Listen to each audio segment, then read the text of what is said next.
Good afternoon, and welcome to the March 25th meeting of the North Jackson Rotary.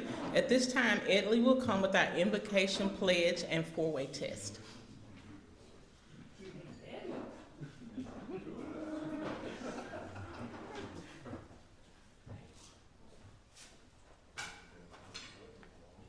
All I can say is you show up a couple of times and they put you to work.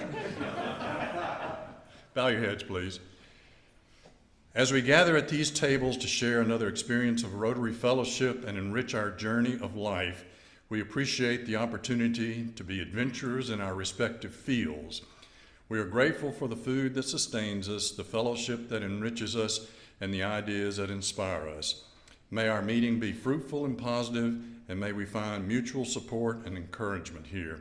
Amen. Amen. Pledge of allegiance. I pledge allegiance to the flag of the United States of America and to the republic for which it stands, one nation under God, indivisible, with liberty and justice for all. And the four-way test. The truth. Is it fair to all concerned? Will it build goodwill and better friendships? Will it be beneficial to all concerned? I remembered that. Thank you, Edley. At this time, do we have any visiting Rotarians? Okay. Do we have any Rotarians with guests? Bruce? Randy here, he's the HR director at NEMA, working with Stephen over here is our guest today. Let's welcome Steve Brantley. Thank you. If there are no more guests or Rotarians with guests, Don will come with our birthdays and anniversaries at this time.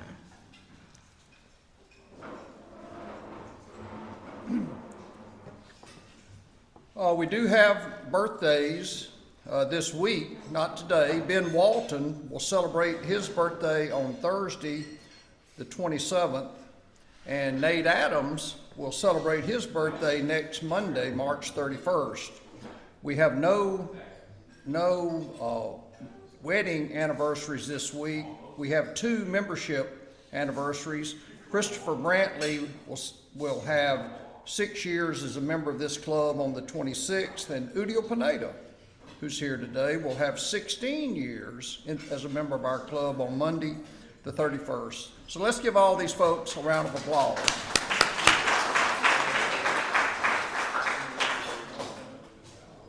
Thank you, Don. I just want to announce that we had a wonderful new member orientation on yesterday evening. Thanks to Caroline Kemp, our membership chair, and of course Don for making the arrangements, and of course Charles Lindsay, who did a beautiful presentation to our new members. So thank you all for those that came, and thank you for those that participated. At this time, Bruce will come and introduce our program for today.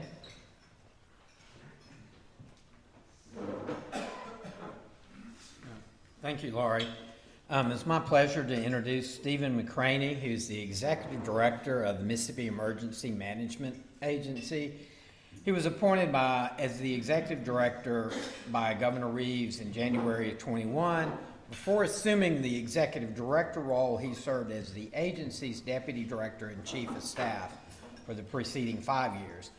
During his tenure, he has led 18 federally declared disasters, 8 emergency measure declarations, and numerous state emergencies. These disasters range from Hurricane Ida, the Jackson water crisis, and as recently as the tornadoes that have occurred in the last few weeks. He also has extensive experience responding to natural and man-made disasters.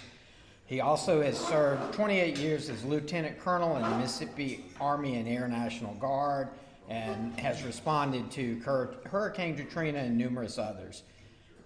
He is also brings to this as Executive Director 39 years of experience in the criminal justice system and the Air National Guard, and first responder in disaster response. He received a bachelor's and a master's of science in administration of Justice from Mississippi College. He is married to Sandra K. Champion for 38 years and they have 2 children. Please welcome me in welcoming Stephen McCraney.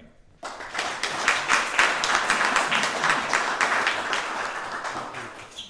right, hold on, Bruce. You got to stay with me for a second, because everywhere I go somewhere, and whoever gets me to speak or I get does, challenge coin. you get a challenge coin. There's not one way to give those, and then it's shake. And thank you, sir. It's a pleasure to be here. Thank you. That's the only thing I got at MEMA that nobody else has, so I like to give them out. I've got my sheet that gives me the hard times. I know exactly when I got to stop, so I can make that happen. Well, thank y'all so much. I think this is my 6th Rotary Club meeting to actually speak at. My first one was in Meridian.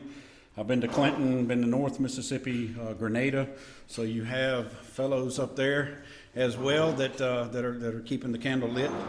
And without further ado, so what does MEMA do?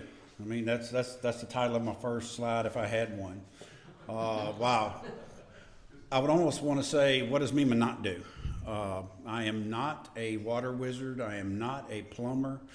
I'm not a certified electrician, but I found myself working on the water pump systems for the city of Jackson. My staff and I, and figuring out how do we make a 1962 shaft for a pump motor that no one makes anymore. So the man in Madison that had a lathe, he had the wherewithal, measured it out, made us one, and we rebuilt the motor, a 1962 model, to put it back in there. So we were able to get the water back up.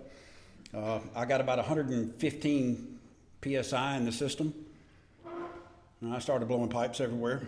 Didn't realize it couldn't take it. I was jamming it up as high as we could. So we backed it back down. We fixed those pipes, and then we went on up to about 100. That was still too much. I was still blowing pipes. So I was riding all through these neighborhoods. I'm like, oh, guys, shut it down, shut everything down. We got to go back again. Finally figured out it was 82.5 PSI, because nobody told me this, and nobody really knew that was working at the facility. But then I could fill the tanks. I could keep just enough pressure to put all the pressure I needed in the pipes, the distribution pipes, and I wouldn't blow them. So it was 82.5, but I was a little overzealous. I pumped it up. I made it go. So if you look at what do we do on a blue sky day like today? That's what we call these, which is really not. I'm working a disaster right now that everybody's familiar with, the 14th, 15th that came through the state. You won't see me on the news until I'm either warning you or I'm telling you the next steps I'm doing in a disaster. I don't necessarily want to be that commercial you mute. I don't want you to see me too much. So if I come on the news and you see me and the 3, 12, 16, they all come out there and they get the sound bites from me, that means I'm pretty sure something is coming. And we did that before this tornadoes that came up. So we develop exercises, we plan for potential emergencies, we help the local communities.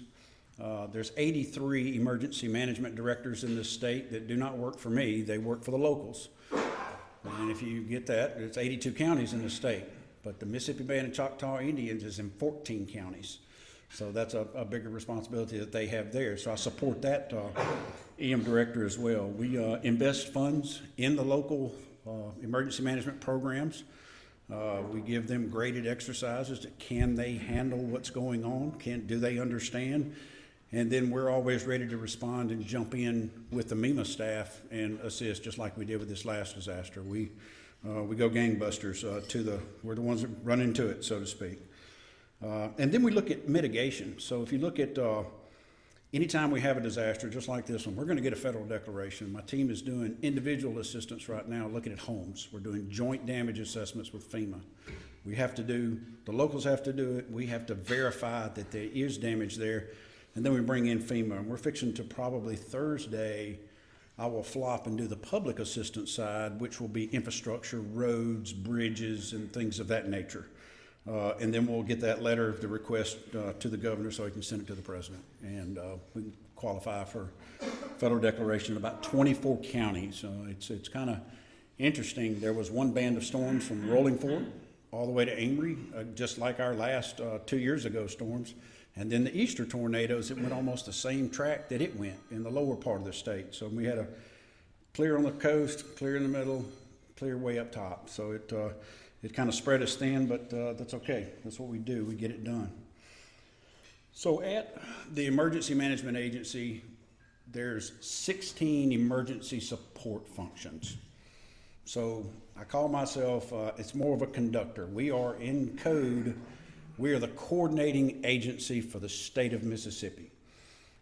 I'm the one that receives missions, see things that are happening. I give a mission to another agency and I send them out. So if you look at ESF1, MDOT, they immediately started clearing highways, clearing roads for us the other day. They went out there post haste and made that happen. 2 is all about communications, whether it's emergency communications and whether or not I know how many, people don't like me saying it, but I know exactly how many C-Spire towers are down. I know exactly how many AT&T towers are down, how many Verizon are, because some of our first responders depend on that for some of their telemetry that they actually use, so we've got to know that. Firefighting, we are the ESF5, Emergency Management. I've got Department of Health and Human Services. Logistics is us as well. We come up as a primary in about 5 of these, unfortunately. But the Department of Health saw us during COVID. We partnered up very, very strongly there. Law enforcement is ESF9, whether it's Department of Wildlife, Fisheries and Parks, or DPS. All law enforcement in the state at the state level has moved and gravitated to one law enforcement agency, and that's Department of Public Safety. And it's actually made that a lot more efficient. We've got the EPA, our side of it, DEQ. Just to name a few, Energy is actually doing a training exercise in my building today, and that is every facet of energy within the state of Mississippi, whether you need electrical, whether you need gas, diesel, anything of that nature. So they're actually being run through an exercise. How do they respond?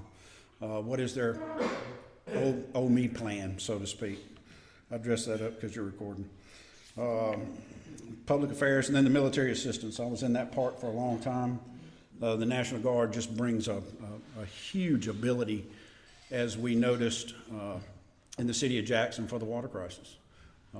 544 18-wheeler trucks full of bottled water distributed throughout the city. And as I was sitting in the governor's mansion, myself and another agency, I won't name them, and he was saying, well, what are we going to do? Of course, you look down the table, everybody found a spot on the ceiling, I think, that day, and I said, we can do it. And he goes, you got this. And I said, I got it. We're the lead. But I need you and you and you are going to report to me. And we're going to do that today over in my office. And he said, and the governor said, how long? Well, that was a big question. You know, how long has this system been down? How long has this system been not maintained properly over the years? And so I just pulled double twos out of the air and I said 22 days. I'll have you water pressure and be able to put out fires. You might have to boil your water, that's an inconvenience, but I will have water pressure to put out, because fires is what scared me the worst. If a fire started in the city of Jackson, somebody said, well, we need drinking water and flushing water. No, I need water to put out fires. If that gets started, we are in one heck of a bind. And so probably kudos, I still got my job. I did it in 18 days. But we mobilized 17 Rural Water Association people in other states and brought them in. And for the first time, some of those people got to tear apart a system. Theirs runs, so they don't get to tear it apart. And they always read about it. They got a book about it. They got scheme, sitting there looking at how it works. Says, I get to tear this apart? Like, yes, you do. But you got to put it back together first. I mean, you got to make sure you can do that. So we were able to get the parts. And if you look at how much did it cost? It cost a lot of money to do what we did. But parts, this is sad, $900,000. That's all it took. $900,000 worth of parts to get it running. Now, you still got to maintain, you still got to do some other things. We rebuilt. The manpower that I had to pay for to come in and do that was what kind of kicked my prices up. But then some states came back and said, we're not charging you anything. It was fun. We finally got to tear apart the thing and put it back together. It was good for us. So that's our ability to reach out past Mississippi when we have a disaster and lock into those other states with the Emergency Management Assistance Compact. I just got a check from Florida today for $130,000 because we went down there and helped them during the last hurricane season. And North Carolina's going to be sending. We went from all the states down, which I'll give you a fun fact. I sent troopers and I sent the Department of Wildlife to North Carolina, just outside of the city, to take care of those who like to loot during bad times, and it wasn't a good day for them. Troopers, I think they captured probably about 40 to 50 during the 3 weeks they were there, looters on top of people's homes and whatnot, and taking care of business. And the Department of Wildlife got the bear. Now, I'm so thankful that the bear decided to pick on the Department of Wildlife and Fisheries folks instead of the troopers, because somebody would have come home with a bear skin, I think, if the troopers would have had an opportunity. But they evaded. They were able to capture, remove, and move it somewhere else, because that's what they do around here. So it's awesome to have those partners that are trained and just have the wherewithal to do what they do. And we serve under Region 4. Atlanta is our headquarters for FEMA, and I call it the Southeastern Conference of Disasters. Mississippi, Alabama, Georgia, Florida, South Carolina, North Carolina. We come back around, we'll get Tennessee and Kentucky. I'm not talking about the new SEC, that's them guys over there. But our region is the busiest region in the United States, period. We're a training ground for field coordinating officers. They send them all down here to get what happens to us in the South. So just to take a real quick note on our storms right now. State of emergency, storms happened. The county conducted their assessments. We're feeding those in. We have a system now. You can go to msema.org, MEMA, and you can self-report as a citizen. You can if you can operate a cell phone, and it helps us. I understand the track a lot quicker, because people will put up pictures of their damage and whatnot. So I can tell you where the tornado went before National Weather Service or somebody else can come back and verify where it went, because if somebody shows me a picture, now if the tree's just leaning to the right a little bit, they're pear tree, roof damage, things of that nature, they're able to get that up quick. So we're at the point now where we're doing our joint assessments, and like I said, we'll convert Friday, and probably about 3 to 4 days, 2 days up north, 2 days down south, and we should have that done. Some hopefully by first of next week. We will send a federal declaration request to the governor that he can send to the president and get some relief for all of our survivors. We did have a young lady, elderly lady. She lived in Society Hill, but she was found in Bassville. That's about a quarter of a mile from her home and her husband. That's a long wind ride.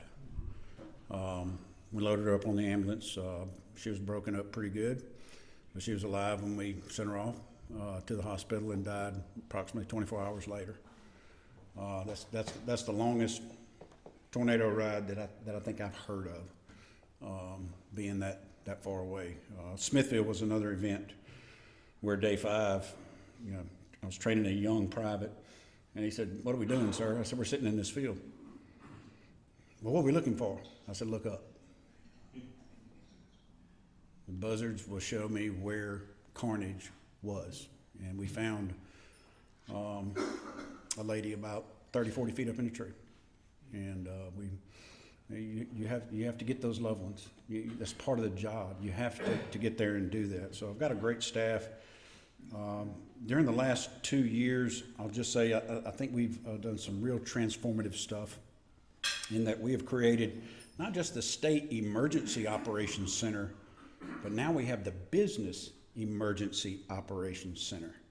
And that has allowed all businesses, volunteer organizations, they see the exact information on their screen as I see in mine. And they actually have a room within our State Emergency Operations Center to come on come in here and let's coordinate. So the muck kits to get the mud and everything out of people's houses, for an 18-wheeler of water, you get somebody that presses a button and says, I got it where you want it. And I'm like, pause one, okay, here, tomorrow at 2. And so that has just been a huge benefit to fuel. We got fuel outages and whatnot. Those in the fuel industry are looking at that as well. So to engage the business community, because why are businesses where they are? For the people that were living there and that now might be displaced. How quickly can we get back to them, get them back in those locations, because that's how business works. And so it's been a great partnership with them over the past 2 years, and it's really paid off well, especially in this last disaster as well. They're some of the first ones there, and they don't have to go through some of the governmental grinds that a lot of other agencies have to do. But when the governor does a state of emergency, he's the boss, I execute it, and every other state agency answers to MEMA until we release them from that event. And that's the only way you can do it. You've got to organize everybody. And I assign them mission assignments. I pay them for their overtime. I send them the troopers and the Department of Health to give Tdap shots, tetanus and whatnot in the affected area. Everybody might not like the mission they're going to get, but it's going to be a valid mission, and you got to go do it because funding's not a problem. We have a disaster trust fund. This state set up one, which I'm very thankful for, which allows us to be nimble, not just when the legislators are in Jackson voting and doing budgets, but they do it actually, they fund us for the long haul, for the all the way back around funds that we have to do. So that's just MEMA in a nutshell. Got much more I could talk about, but I'd like to answer questions. I do have 2 things at the back table. I have what the young people in my External Affairs office, or PIOs, they call this Max Edition because it's MEMA's Disaster Guide for Older Adults. The print's big, and I don't have to wear my glasses when I read it, but it just gives you some tricks, some tips to maybe I need to have that, maybe I need to have these things, et cetera, et cetera. And then there's the small guidebook is just everything we do, every office we have, everything that we do within inside the state of Mississippi. So without further ado, I'll answer questions. Yes, sir. Are there areas of the state that are more susceptible to tornadoes than others, or is it general throughout the state? There's some that are better for EF1s and 2s, but you get a 3-4. Yeah, there's not a whole lot you can build to do that, except for a tornado shelter. Now, right after Katrina, there was plenty of money to do tornado shelters or shelters for communities at 100% reimbursement. Now, we're at the deal where we can provide 75% funding, but there's a 25% match. But as soon as they pass this law, I'm going to be able to convert money out of past disasters and be able to match that 25. So no local community, if they want one, we can actually put one of those in. But I'll do you one. How mitigation has worked so well is on the coast. You look at the casino business, which is really the business that's kind of the mainstay. If you get a Cat 1, Cat 2 storm that comes through, within 24 hours, you hear a dinging of a slot machine, because we've raised up the infrastructure. We've taken all the electronics out of all the elevators and things. We've moved those boards way up into the casino. And if you watch the Weather Channel, you see all those cars floating. Look at the tags. They're from out of state. Because people in the state, they know I'm parking on the 2nd or 3rd floor. That's where I'm going to park my car. And they do. They come and hang out there and they park them all. I got caught in one of the hotels with the National Weather Service during one of our last hurricanes. And I was like, man, I wish he'd leave because I don't want to get caught by him. I don't want to talk to him. It's the mitigation office that I have, that we get funding for it only if you get a big disaster. So we've got $178 million coming back into the state through MDA that's going to be able to do workforce training, rebuild some of the neighborhoods, infrastructure, water systems, and things of that nature. But we also get that mitigation money to help. We'll build back a bridge, but let's make it stronger. let's make a bulkhead on this side that can divert the flow of water so we don't wipe it out again. So that's kind of the how we've been able to harden some of that. Our building codes are not the best in the world in Mississippi. I'm working with the Department of Insurance. We have 3 in the state right now. I want to go to one code. Let's go to one code, a better code. There's 3 nightmares I have in my life every day. For the northern part of the state, you might have heard that we had a 3.0 earthquake during the storm. The north part of it was in McGee. It's where my mama was raised. So it's in North Mississippi, it's earthquake. That's probably my retirement storm, or event if something happens of that nature. It's going to be the worst thing we've ever seen.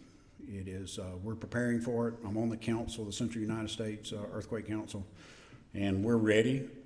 But there's not enough aircraft in inventory right now to do the airlift we got to do to get people out of harm's way. We're going to have to drop things in and create cities of tent cities to handle just keeping people alive till we can get them out of that area. So what level, what magnitude earthquake are you prepared for?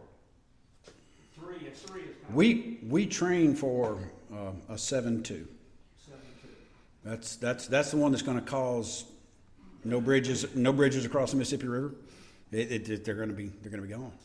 How do you do that for industry and everything else that's coming to you? That's a massive reroute. Yes, sir. There's been talk out of Washington of cutting back FEMA. Is that something you have contingency plans for to deal with? Because we work with them hand in hand up until the current situation, and it's a little uncertain. Yes, sir. I have a state plan that I could implement. I would just have to have funding. Period.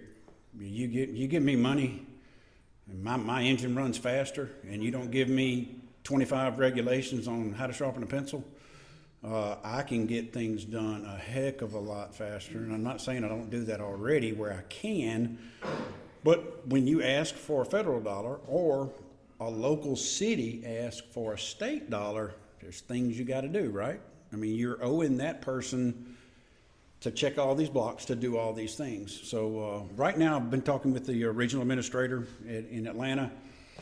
They're working on efficiencies, but they're still, when I called him, I started talking to him on Wednesday about the storm coming, and he said, what do you need? I said, I'm good right now. What, you need me to pre-position anybody? I said, I already got 7 of your people here. So they were on the ground with me as well. We've always had that good partnership, and we continue to maximize everything. And I'm not going to tell you, I'm not Chicken Little. I'm not going to scream. I'm here. I'm ready. Lieutenant Governor and I, as well as the Speaker of the House, we've had conversations about it. He said, "What do we need to do for you?" I've got some funds in reserve that I can't touch them unless I do a state of emergency. Well, the governor does a state of emergency. I do an administrative order. He does that. I do an administrative order. I can do everything except for mobilize the National Guard. So I can get started way early. So I'm not crying uncle. Not really worried about that side because we'll just call people back into session real quick. I'll go to this table.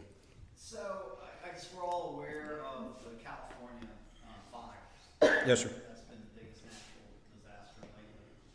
I remember growing up, we used to go up to the top of those towers. Fire towers. You would, So I presume fires were a problem at some point because we built all those towers way back when. Yes. But I haven't really recalled a big fire in Mississippi in a long time. What's the status of that? I mean, is that a big risk? Has something changed? Have we gotten better at stopping them quick? If you'll look at the, 2 years ago where I had to bring in firefighters from out of state to give our guys and gals a break. They were out there for probably 4 months straight. You're exactly right. Attacking it when it first started. Leveraging the volunteer fire departments, all those groups. Of course, now we can look at satellite down, and I can say, hey, something's right there. I mean, we have a satellite that looks for fires, that looks for those things that can. So you're not really waiting on one person to. Well, nothing in my area looking out that tower, even though they're pretty cool places to go and visit. So, yeah, so the response side, the equipment's gotten better. Our National Guard, even here in Mississippi, we can do the same mission that you see people flying out west. We've got the buckets, we can drop them. Nobody knows or even knows that we did it when the dam broke off the Mississippi River. We had Blackhawks out there, and we were dropping 20,000-pound sandbags in holes. We jammed it. We hit stop, and we're like, we're good. We're done here. We'll get out. Go back home. So we are quicker, better, faster, and we train for those things. And but when you get one of those dry spells like we had, and you see the one truck driving and there's a chain dragging, it's like, man, no, I got to pull him over. Even the troopers are pulling him over. Not writing them tickets, like, you got to get those chains up. Just one spark is all it's going to take to really start that off. So kudos on the Forestry Commission. We train with them. They've got some dynamic equipment, but not just limited personnel. I mean, when you try to do a statewide fire mission, but the local fire departments now, the volunteers, they have the equipment to get over land. A smaller tank truck, because you try to pull a fire truck into a pasture, it's going to be there next year. It's going to sink somewhere out there. So he's twice. Yeah, what's the plan for the operations center? For which, the don't know, the business emergency operation or the operation? Operations center's in the old Sears building, right? Negative. You're talking about my counterpart at the county level, which would be Joey with the Hinds County Emergency Management Office. Where are y'all located? I am out in Pearl. I kind of like being outside the response area of Jackson. I am right beside the State Fire Academy and will soon be the Department of Public Safety, Hudspeth, and there's a lot of state agencies right there in that area. We are, that building was built in 2006. So the new, right here on I-55 going north, you look at the Kroger, you look back over the left side, that's where the emergency management office for Hinds County is. Yep, yes, sir, yes, sir. What about that tower What tower? by the Sears building? You talking about a radio tower? Yeah. I don't know whose that is. Okay, well, some controversy about relocating, that's all. I'll check on that one though. No, because I don't know. I haven't. I also sit on the wireless commission for the emergency radio systems for all responders, and we've not had nothing's come before the board that any of our stuff's hanging on. It might be retrans for MPB or somebody else, but I'll check on it. Yes, sir. That's all right, I've got an answer back here. Good deal. Look, I know you're not a meteorologist, but do you get the idea, maybe I saw it on the internet or something, that the quote tornado alley has kind of moved a little to the east? 50 years ago, you think Texas, Oklahoma, Yeah. Kansas, Yeah. and they still get them tornadoes, but Right. I kind of get the idea, and I'm not a meteorologist, it's moved this way. I would say Mother Nature always has a vote. I can plan as well as I can for anything, but if you go back and just look at Mississippi tornadoes, it's moved down south into us, deeper than normally what it has been. You look back far enough, it goes back up and it goes back down, just over time. And it's whether it's there's that Lamenta, the other one, and I try not to even go down that road. But the progressive, here's what Steve sees. During this winter and this spring storm season, I see a straight up shoot from the Gulf, and I see weather coming here and then the fuel from the Gulf hitting it. I didn't see that last year as much. Do I think there's going to be a hurricane season? Yeah, I think there's going to be a hurricane season. Just because of what the wind directions are, it's kind of predicating what it's going to continue to possibly do. And of course, I'll have 25 meteorologists tell me tomorrow that I'm crazy. Yeah, but I'm the one sitting in the middle of this 90-mile-an-hour wind, so I think I'm not crazy. And but we have seen the shift, and it's come down, and it's starts in Mississippi, runs through Alabama, and it's been a deep dip in the new tornado alley for a good number of years now. I'm ready for it to go back where it was. Certainly. When a small town gets basically wiped out by a tornado, dozens of organizations just flock to these towns.